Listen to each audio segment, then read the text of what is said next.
does one recover from witnessing a demon incursion? The frightening events?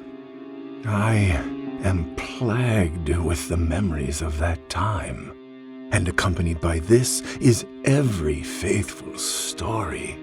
They reach for my conscience. Emperor, how do I help your servants when I, the keeper of your word, am broken? One by one, they enter the ruined cathedrals. Not a soul alive can go a day without confession. I arrive each morning before sunrise. I leave the doors open because it is pointless to refuse them. From the first to the last, I listen. Children, mothers, fathers, sisters, brothers, cousins, vagabond, old, deaf, blind. It never ends. I cannot heal them all. The conscience can carry only so much before it cracks. I can feel that fissure. Thinking back on it all, I can't help but remember one thing stands out. I have given it some thought. The night of the incursion, right after the first cathedral fell, I saw something I can't quite explain. The sky opened and I'm not sure I believe it, what I saw. Amidst the terror and confusion, it hides. With my old friend Gerald. I must discover these truths before I lose myself. I must. Before I am corrupted.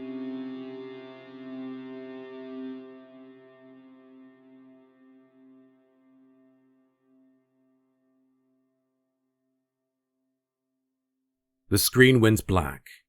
The man who stood there was attired in heavy robes, looking upon his own reflection. It was a defeated expression, still holding his old features as they studied back their master. It was a difficult sight to take in, a servant of the Emperor broken by the great enemy. He left the small building seeing a beautiful, lush forest greet him. It brought back memories of his beloved. He looked towards the sky. Estelle, do you remember this? The forest where we would spend hours together? I wonder if the Emperor frowns upon you as I speak. He allowed himself a moment to smile. As he walked through the quiet scenery, he continued his thoughts. She would have embarrassment at first, but the Emperor sees all. The punishment would be mild, he presumed, seeing they were in love and hardly a threat to the ecclesiarchy or the stability of mankind, perhaps even contrary to that. The joyful thoughts faded as he approached the city. The smell of ash and destruction flashed through his mind, restoring grim events. Another day in these bleak ruins. He spoke to himself of the war that had ended and left behind a crippled society, one that could not communicate beyond the stars anymore. The churning mixture of dust, ash, and bone was a constant scene. Every street and alley held accountable for sheltering the horrid mess. It weighed heavy on him. Too many bodies had been left unidentifiable, but more concerning was the lack of people to identify them. He walked the streets every day in hopes of seeing a new face. Their defeated displays gazed back with a depression that lingered. Still, a smile and gentle wave masked the dwelling pain. He knew it did little, but he dared not show the true, fractured state he was in. As he came across familiar areas, flashes of the past barraged his mind. They forced his memory to see the once violent scenes. Every day he repeated this. Never had he been so utterly broken by a simple walk. The world was baptized in the blood of the dead, and there was no escaping. Forgive me, God Emperor. I am a servant of your word. I bring others to your path, and I... Doubt cast a great shadow upon him. Without saying another word, he continued down the streets. He repeated the deception and gave statements of comfort to embolden the charade. Determination, duty, the core to his salvation from the grasp of the abyss fortified his composition. He had an investigation to conduct, and the time for mourning was done. With the height of the day approaching, he had reached his destination, straightening his composure, arranging his thoughts respectively to their positions, readying for attack. Just before knocking on the heavy wooden door, he traced the spine of the sizable book at his side. It was his life's work, a tome comprised of every teaching he had received in life, and now he felt it for comfort, for faith.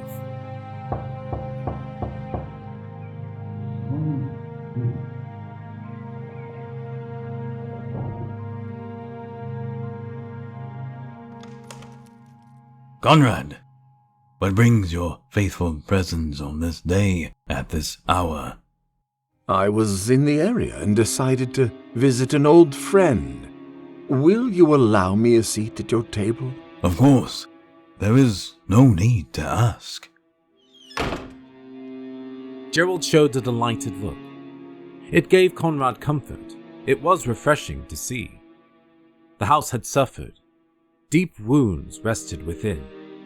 He wondered how they came to be, what kept them from shattering this residence. He took his place at one end of the table. It was Baroque in design, and the wood was dark. What brings his word to my doorstep? Gerald, my ancient friend, I am but a starved servant of the Emperor. I ask only for a warm meal. Ancient. Gerald sat to the table, putting 2 plates of smoked food in front of them. The aroma was potent and thick. Conrad felt content for a moment, the lure of complacency nearly getting the better of him. He was there for answers. He wanted to speak of the incursion, but was hesitant, his friend's stability unknown. How do such joyous times keep company in this home? Gerald gave a quick expression of hesitance, keeping his thoughts from surfacing of their darkness. Had Conrad known of the true evils he had experienced, there might not be a developed conversation. He hid his reaction with a gentle smile. The day was warm, and he needed to prepare for coming questions. Happiness is a fleeting thing. Would you agree? It simply greets us and we are thoughtless in its pursuit. But when it fades, we build courage to sacrifice for it. In solace, I have had much time to reflect. I can say I have met many who would agree with that statement. But the facade that is courage can just as easily be desperation. I am sure there is no need to explain what that can bring. This can be true as well. Did you sacrifice for it? Did I not sacrifice for the Emperor? Have I not given my all for the Imperium? I believe it to be true. This life has taught me well in knowing what the pursuit is. Lessons I cannot forget. Conrad looked at his food once more before responding. I do not mean to be rude when I say this, Gerald, but I must ask for a peace of mind. How is it you keep joy within this house? What has befallen here to keep your smile an imitation of what it once was? Silver, a smile could light the world. Your last sermon, before all the death, it was her favorite. I have been reluctant in attending confession, but I have reason to back my actions. I have been thinking of Silver these past weeks. The incursion has tested us all, Gerald. You are not alone in despair. But, and I am sorry to be inconsiderate about this, but I have questions of a death. What would she say if she saw me? How I have been distant from you, from everyone. Could she trust her reliance onto me once more? Would I have the strength to tell her I am broken? What? What do you mean? I know why you are here. I just... Can she live in the aftermath like this? She is gone, Gerald. What do you mean? When the grey nights fell and all seemed lost, she appeared before me. Her words soothed my fears, and her warmth kept me hidden from the demons. Then she was gone. You saw how I was after it was over. I could not stop weeping until a few weeks ago. What do you speak? These are not your words from your own thoughts, my friend. What has happened here? Silver, you have kept me safe. You have guided my hand with your words once again. I am now able to see the truth. Yet, I am still cold, distant. Can you continue with me as I am? Slowly, footsteps approached from behind Gerald. A cold essence followed, intensifying with every step. The air became putrid with the sickening sweet aroma that made Conrad nauseous, yet he felt entranced. Gerald moved out of the pathway of the demon that he called Silver. Her twisted body contorted as new limbs stretched skin over bony appendages. Her broken hand merged together, forming a pincer-like claw, and her face ran thin where sharp horns protruded. Her skin was rotten pinkish and hung as if worn by the creature within. With the psalm of protection in his mind, Conrad resisted the urge to give in to the demon's vile scent. That is not Silver, my friend. What have you done? What have you sacrificed? You, Conrad. I will sacrifice you to the dark gods.